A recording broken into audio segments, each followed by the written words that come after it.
The evacuation ships moved through the dark space like wounded animals looking for a place to die. Each vessel carried thousands of Kythera refugees, their blue-scaled faces pressed against the windows as they watched their homeworld burn behind them. The planet that had been their home for 10,000 years was now nothing but fire and smoke in the distance. Commander Zaraka stood on the bridge of the lead ship, her 6 arms working at different control panels. Her people had always been peaceful. They built beautiful cities, created art that could make other species cry with joy, and shared their knowledge freely with anyone who asked. But the hegemony did not care about any of that. The hegemony was a group of younger species who believed that only the strong should survive. They had powerful weapons and fast ships. They thought the Kythera were weak because they would not fight back with violence. They were wrong about the Kythera being weak, but they were right about one thing. The Kythera would not start wars. "Commander," said her second officer, "the long-range sensors show a system ahead. It has a yellow star and several planets." Zaraka looked at the data on her screen. The system had 9 planets, but only one looked like it could support life. The third planet from the star was covered in blue oceans and white clouds. According to their old star charts, it was home to a species called humans. "What do we know about these humans?" she asked. Her science officer touched his tablet with one of his thin fingers. "Not much, Commander. They are a young species. They have only just learned to leave their planet in small ships. The Galactic database says they are primitive." Zaraka felt tired. Her people had been running for months. They had lost so many ships to hegemony attacks. The children were getting sick from being in space too long. The adults were starting to lose hope. They needed to find a safe place soon, or there would be no Kythera left at all. "How many of us are still alive?" she asked quietly. 1,200,000, came the sad reply, down from 8 billion just 2 years ago.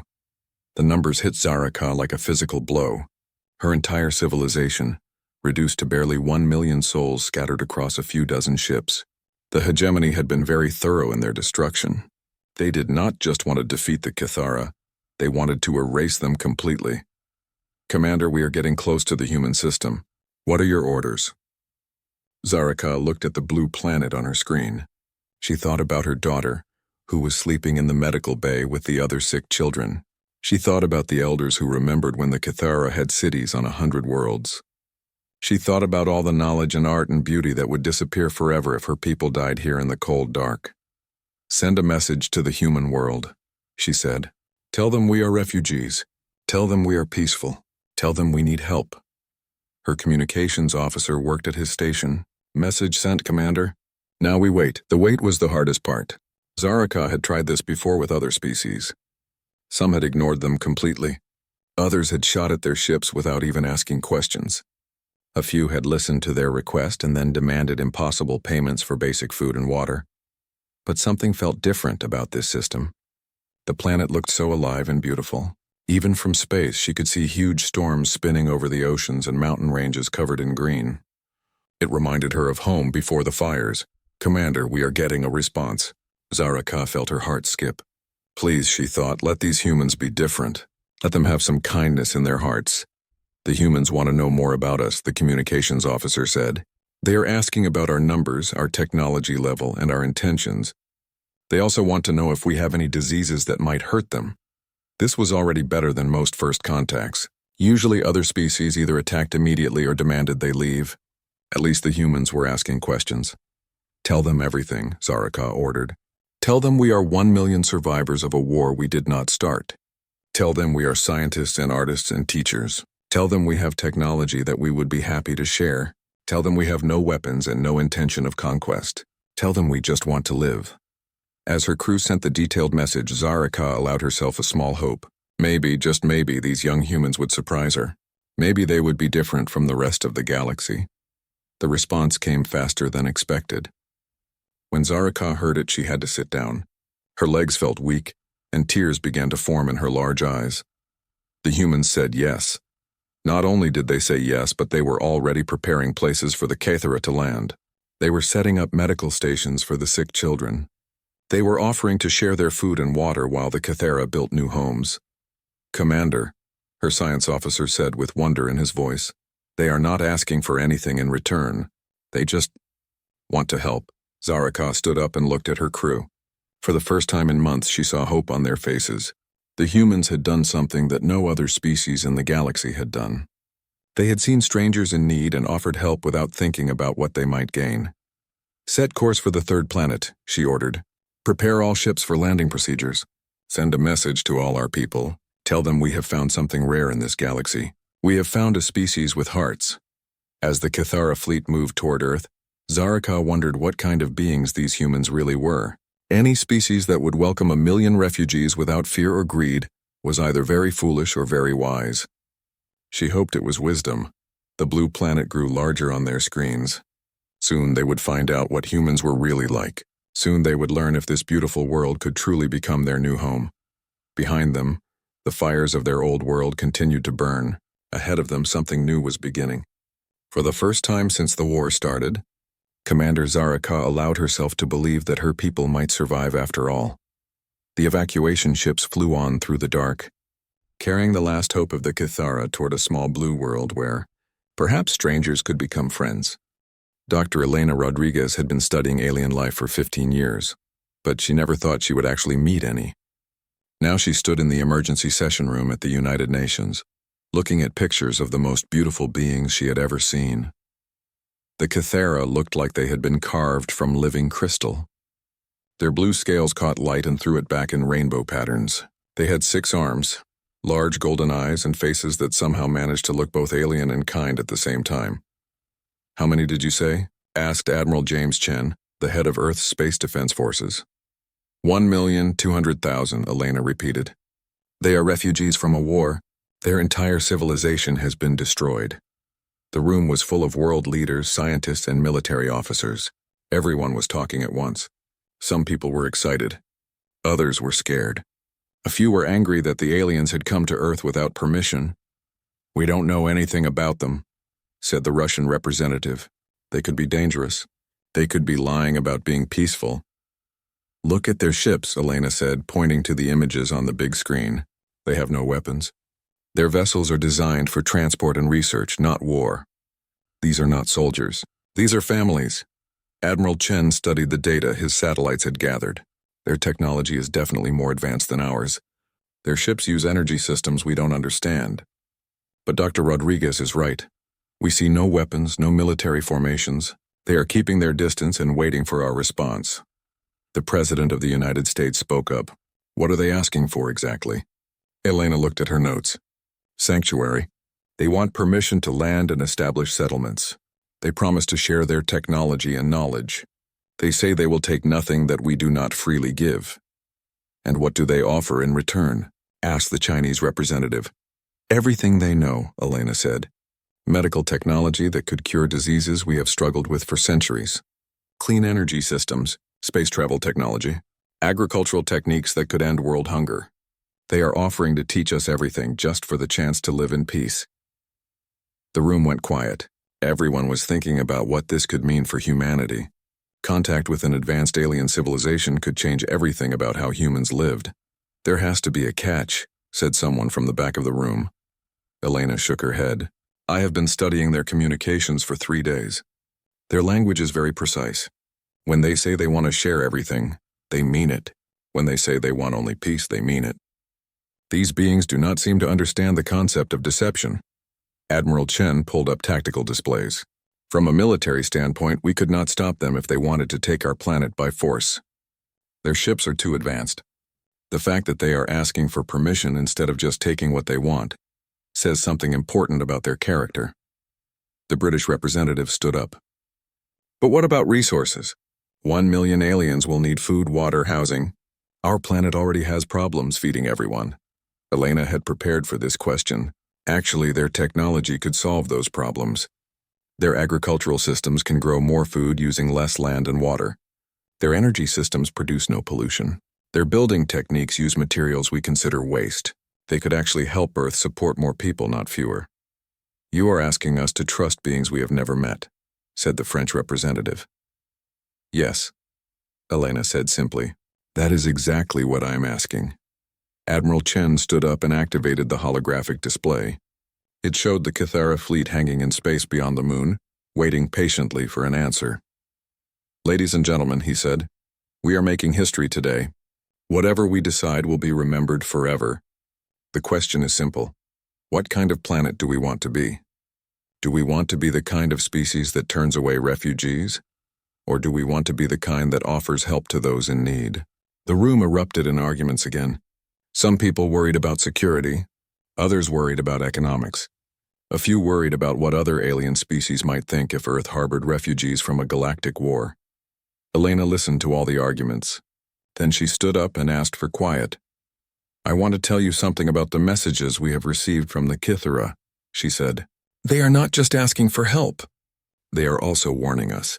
They say the species that destroyed their civilization are still out there. They say this hegemony considers any peaceful species to be weak and deserving of conquest. The Kythera are offering to share not just their peaceful technology, but also their knowledge of what is coming. This changed the mood in the room. Suddenly everyone was very interested. You mean Earth is in danger? Asked Admiral Chen. Eventually, yes, Elena said. The galaxy is apparently full of aggressive species who believe only the strong should survive. The Kythera represent a different way of thinking. They believe cooperation is stronger than conquest. They want to teach us their philosophy and their defensive technologies before it is too late. The president leaned forward. So this is not just about helping refugees. This is about preparing Earth for a larger conflict. It could be, Elena said, but more than that, it is about choosing what kind of civilization we want to become. Do we want to join the galactic community as just another aggressive species fighting for resources, or do we want to show that there is a better way? Admiral Chen looked around the room at all the world leaders. I suggest we vote. All in favor of offering sanctuary to the Kythera refugees. One by one, hands went up around the room. It was not unanimous, but it was a clear majority. Earth would open its doors to the aliens. Elena felt tears in her eyes. This was the moment that would change everything for humanity, not just because they were making contact with aliens, but because they were choosing to be kind. I will send the message, Admiral Chen said. Dr. Rodriguez, I want you to head the first contact team. You will be humanity's first ambassador to an alien species. As Elena prepared the message that would welcome the Kythera to Earth, she thought about what this meant. Humanity was about to learn that they were not alone in the universe. But more importantly, they were about to learn that kindness could be a strength, not a weakness. The message was simple. Welcome to Earth. We are honored to offer you sanctuary. We look forward to learning from each other and building a future together. When the message was sent, Elena watched the screens that showed the Kythera fleet. Almost immediately, the ships began to move. They were coming home. She just hoped that Earth would prove worthy of the trust these beautiful beings were placing in humanity. She hoped that humans would learn that sometimes the strongest thing you can do is offer help to someone who needs it. The age of humanity alone in the universe was ending. The age of humanity as part of something larger was about to begin. 5 years had passed since the Kythera ships first landed on Earth. Dr. Elena Rodriguez stood on the observation deck of the floating city of New Atlantis, watching the sunrise paint the ocean in shades of gold and pink. Below her, the crystal spires of the Kythera settlement rose from the waves like something from a dream. Beautiful morning, said Commander Zaraka, joining Elena at the railing. The Kythera leader had learned to speak perfect English, though she still occasionally used hand gestures that meant nothing to humans. Every morning is beautiful here, Elena replied. It was true. The Kythera settlements had become wonders of the world. Their bioengineering had created living buildings that cleaned the ocean water as they grew. Their energy systems powered entire cities without producing any waste. Their gardens grew fruits and vegetables that tasted better than anything humans had ever imagined. The children are excited about today's ceremony, Zaraka said. Human and Kythera children graduating together from the joint academy. My daughter keeps talking about her human friends. Elena smiled. The children had adapted fastest of all. Human kids and Kythera young ones played together, learned together, and created art together. They had invented new games that neither species had thought of alone. Some of the human children were even learning to speak Kythera, though their mouths could not make all the sounds correctly. How is the new medical center coming along? Elena asked. Better than expected, Zaraka replied. The cure for cancer is ready for human testing. The treatment for heart disease should be available next month. Your Dr. Patterson says we might be able to eliminate diabetes completely within the year. It still amazed Elena how freely the Kythera shared their knowledge. They had given humanity medical advances that would have taken centuries to discover alone. Not just the technology, but the understanding behind it. They wanted humans to learn, not just to copy. And the space program? Zaraka's eyes sparkled with excitement. The first joint human Kythera ship will launch next month. It will reach Mars in 3 days instead of 9 months. Your people are natural pilots, Elena. You think in ways that even surprise us. This had been one of the most interesting discoveries. Humans and Kythera thought differently about problems. Kythera were logical and methodical. They built systems that worked perfectly and lasted for thousands of years. Humans were creative and unpredictable. They found solutions that should not work but somehow did. Together, they were accomplishing things that neither species could manage alone. "There is something I want to show you," Zaraka said. She led Elena to a transport that took them to the research district. The buildings here were a mix of human and Kythera architecture. Glass and steel towers stood next to organic crystal structures that seemed to grow from the earth itself. They entered the main laboratory, where humans and Kythera worked side by side. Elena saw her assistant, Dr. Kim, discussing something with a young Kythera scientist. Both of them were excited about whatever they had discovered. "Dr. Rodriguez," Kim called out. "You have to see this. We think we have figured out how to make food grow in space. Real soil, not just hydroponics. We could terraform dead planets." Elena looked at the experiments. Plants were growing in containers that somehow contained actual Earth, complete with worms and bacteria, even in zero gravity. "It should have been impossible, but there it was. How?" she asked. The Kythera scientist, whose name was something like Velthan, gestured with 4 of his arms while speaking. "Humans suggested using magnetic fields to hold the soil together. We provided the bioengineering to make the ecosystem stable. Neither of us could have done this alone. This was happening everywhere. Human creativity combined with Kythera knowledge was producing miracles. But it was not just in science. Human musicians were learning Kythera harmonies that could make people feel emotions they had no words for. Kythera artists were using human color theory to create paintings that seemed to glow with their own light." "Elena," Zaraka said quietly, "there is something else we need to discuss." They went to a private office. Zaraka looked worried, which was unusual for her. "What is it?" Elena asked. "Some of your people are not happy with us," Zaraka said. "There was another protest yesterday in New York. They say we are taking jobs from humans. They say we are changing human culture too much." Elena sighed. She had known this conversation was coming. Not everyone on Earth was happy about the alien refugees. Some people were afraid that humans would become dependent on Kythera technology. Others worried that human culture would disappear completely. "How bad is it?" Elena asked. "Not terrible, but getting worse," Zaraka replied. "They blocked the food distribution center in Chicago. Some families did not get their weekly supplies, and there have been threats against the joint schools." This was the problem Elena had been dreading. The Kythera technology had eliminated hunger and poverty in the areas where they lived. But this had created tension with humans who lived in places that had not been upgraded yet. Some people felt left behind. "What do your people want to do about it?" Elena asked. "Some of my advisors think we should move all our settlements to remote areas," Zaraka said. "They say we should avoid contact with humans except for necessary trade. They think separation would reduce the tension." Elena felt her heart sink. After 5 years of cooperation and friendship, the thought of separation was painful. But she could understand why some Kythera might feel this way. They had already lost one homeworld to conflict. They did not want to risk creating problems on their new one. "What do you think?" Elena asked. Zaraka was quiet for a long moment. Then she said, "I think my people have learned something important from humans. We have learned that problems are not solved by running away from them. We have learned that the best solutions come from working together, even when it is difficult." Elena felt relief wash over her. "So what do you suggest?" "We expand faster," Zaraka said firmly. "Instead of limiting our technology to the settlement areas, we share it everywhere. We build medical centers in every major city. We set up clean energy systems for everyone, not just our neighbors. We show all humans that we are here to help, not to compete." It was a bold plan. It would require enormous resources and effort. But Elena could see the wisdom in it.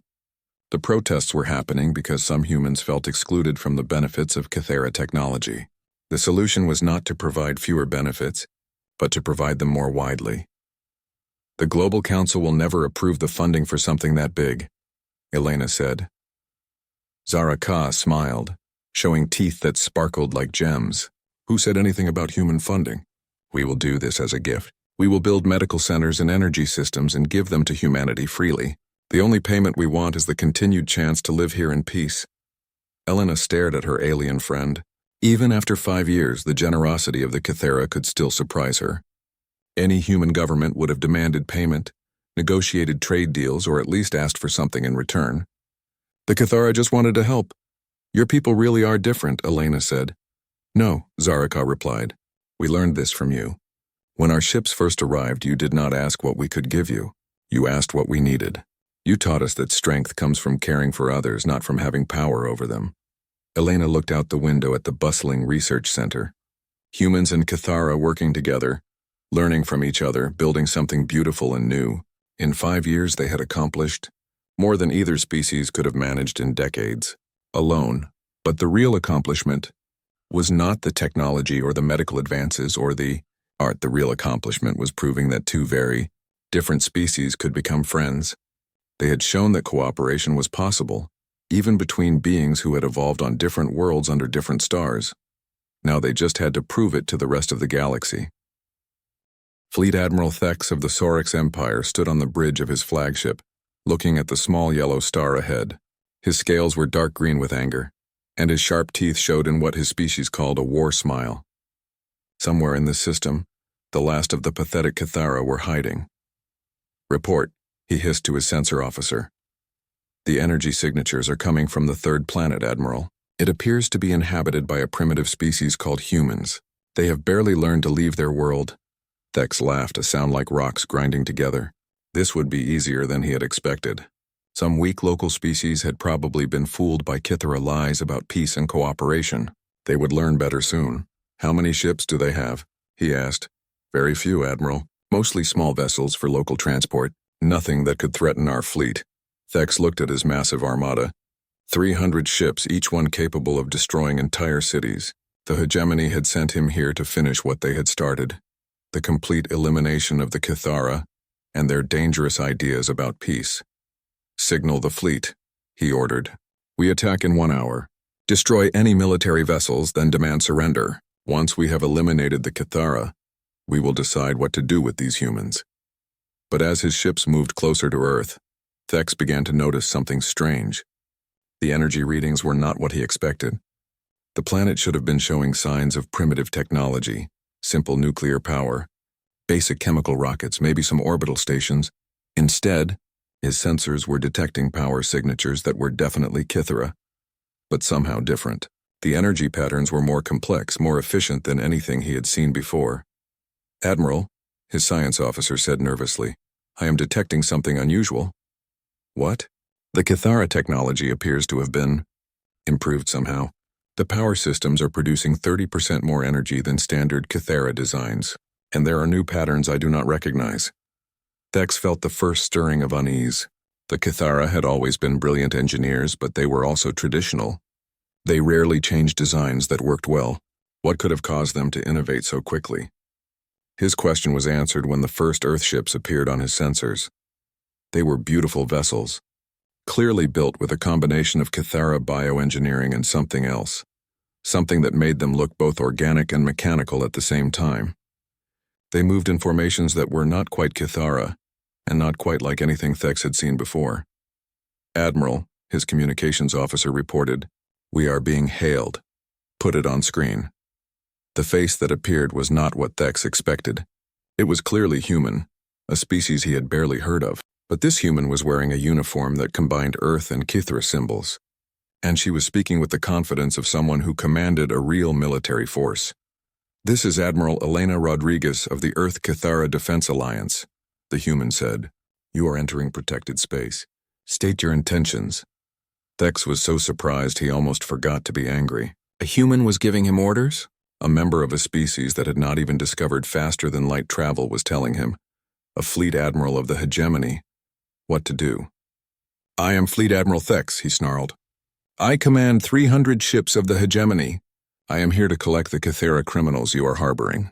Surrender them immediately and your world will be spared. The The human, Elena Rodriguez, actually smiled at him. It was not a frightened smile or a fake diplomatic smile. It was the smile of someone who knew something he did not. "Admiral Thex," she said calmly, "the Cathera are not criminals.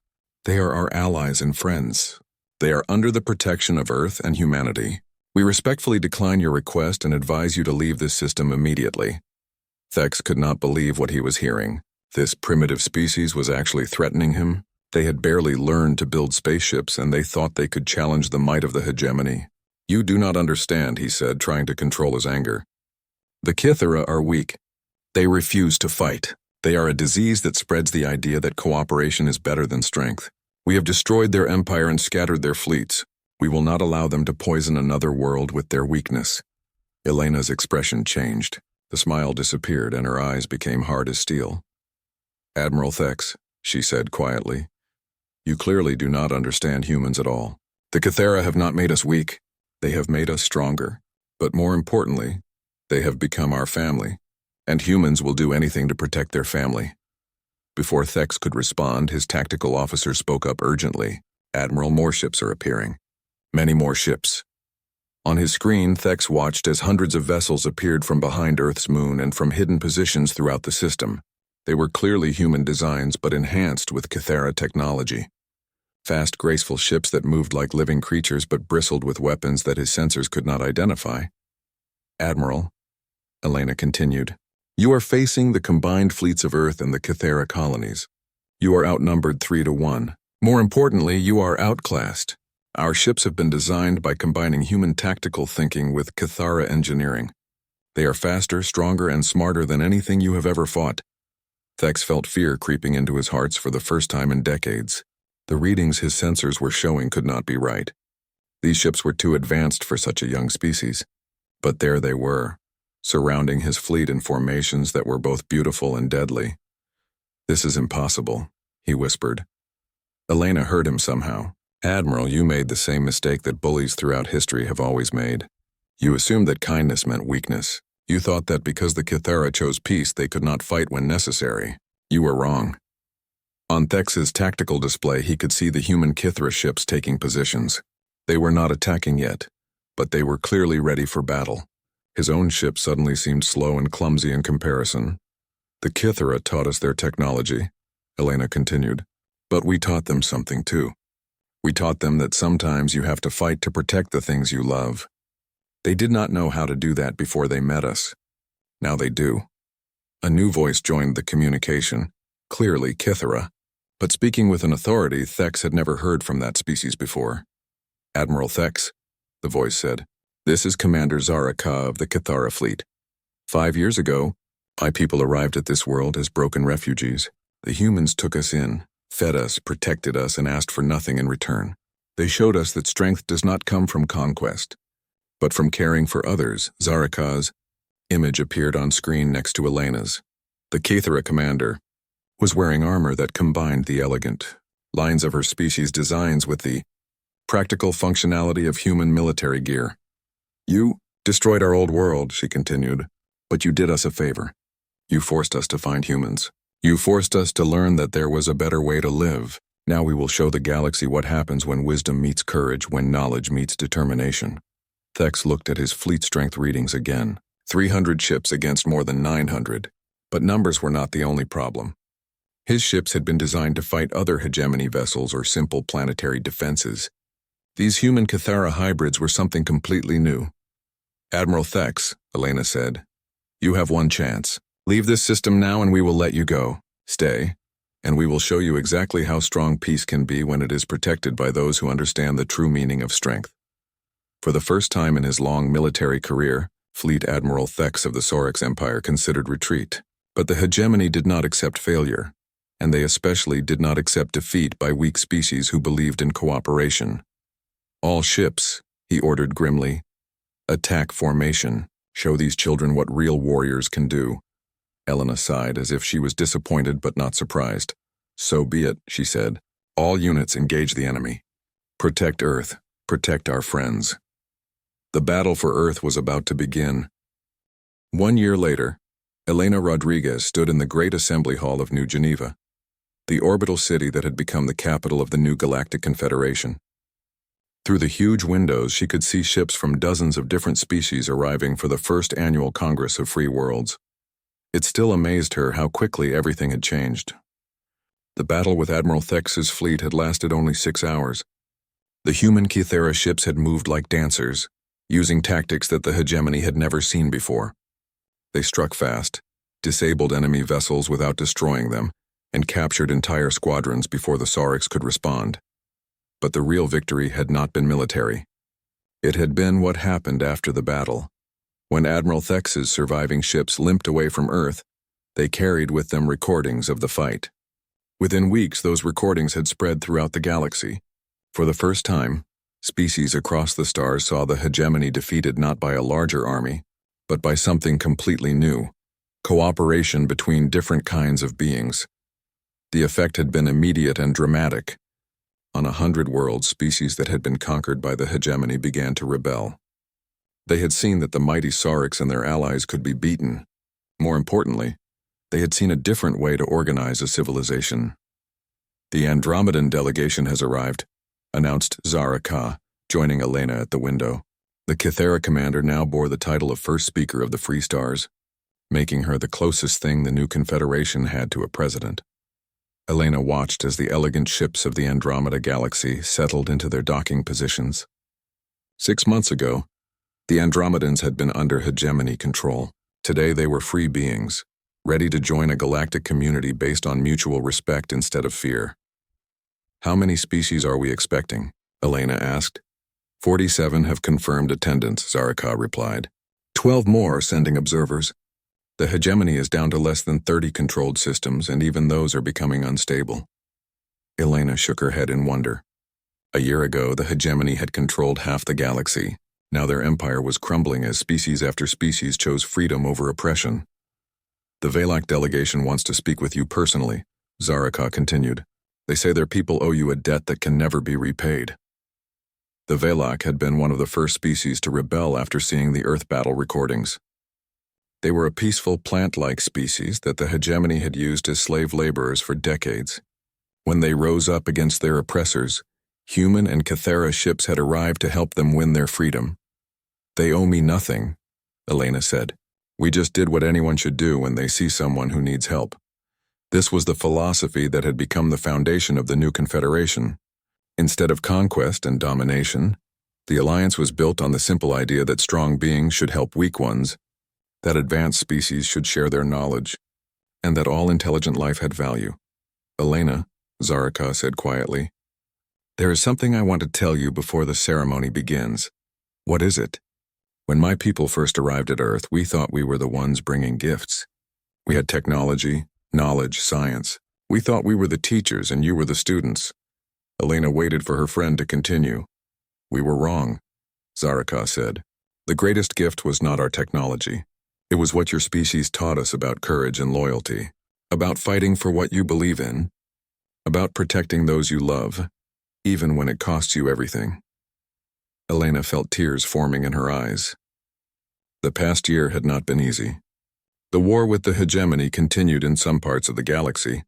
Earth had lost ships and good people in battles to free other worlds, but every sacrifice had been worth it to see species after species choose freedom. "Your people saved us," Elena said. "Your knowledge and wisdom helped us become better than we were." "No," Zaraka replied firmly.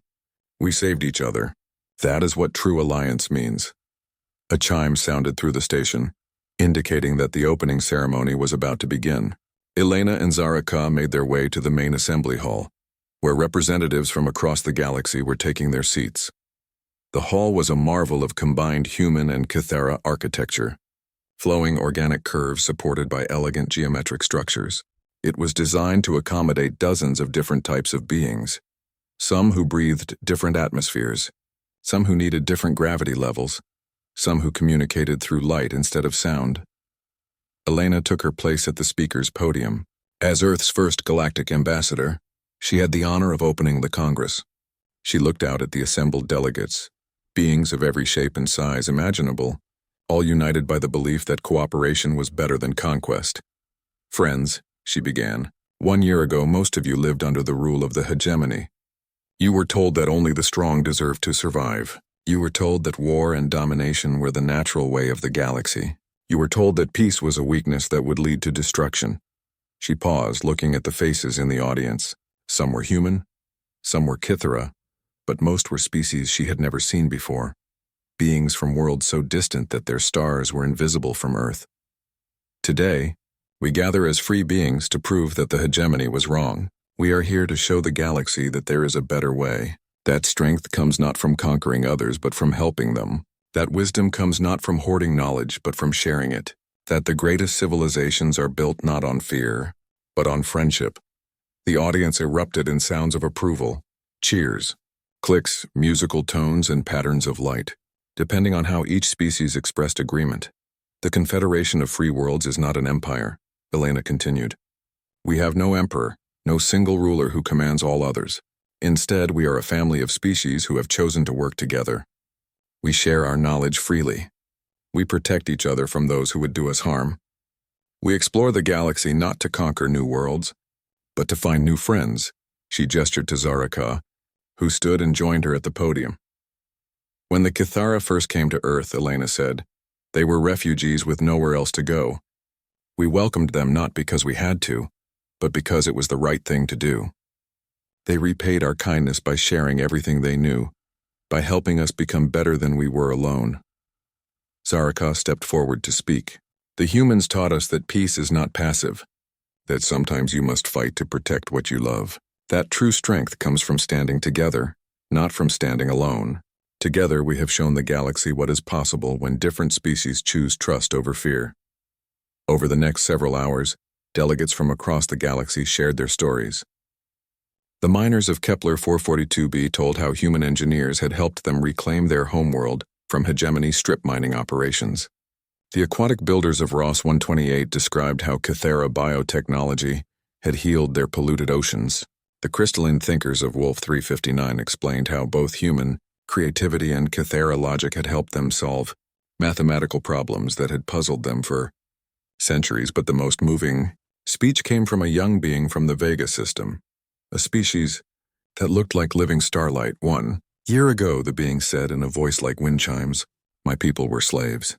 We built ships for the hegemony, worked in their mines, served in their armies. We had forgotten what freedom felt like. Then we saw the recordings of the Battle of Earth. We saw that the mighty hegemony could be defeated. We saw that there were beings in the galaxy who would fight for strangers, who would risk everything to help those in need. The light being paused, and its glow intensified with emotion. We rose up against our oppressors, and when we did, ships from Earth and Kythera came to help us. They asked for nothing in return. They simply said no being should live in chains. Today my people are free. Our children will grow up knowing that they are part of something larger than themselves. A galaxy where kindness is stronger than cruelty, where wisdom is more valuable than weapons. As the ceremony concluded, Elena looked around the Great Hall at all the different species working together, planning joint missions, sharing discoveries, and forging friendships that would last for generations. 6 years ago, she had been a xenobiologist studying theoretical alien life. Today, she was helping to guide a galactic civilization that spanned hundreds of worlds and dozens of species.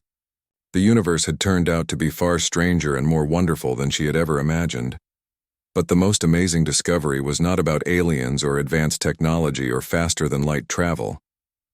The most amazing discovery was that no matter how different beings might look, no matter what world they came from or what star they were born under, the fundamental values were the same everywhere: love, friendship, hope, and the desire to build something better for their children. The hegemony had been wrong about everything. Peace was not weakness, it was the foundation of true strength. Cooperation was not naive, it was the key to unlimited progress. And kindness was not foolish, it was the force that could unite an entire galaxy. As Elena walked through the corridors of New Geneva after the ceremony, she saw human children playing with young Kythera, while beings from a dozen other worlds watched and laughed together. This was the future they were building. Not an empire ruled by fear, but a community held together by hope.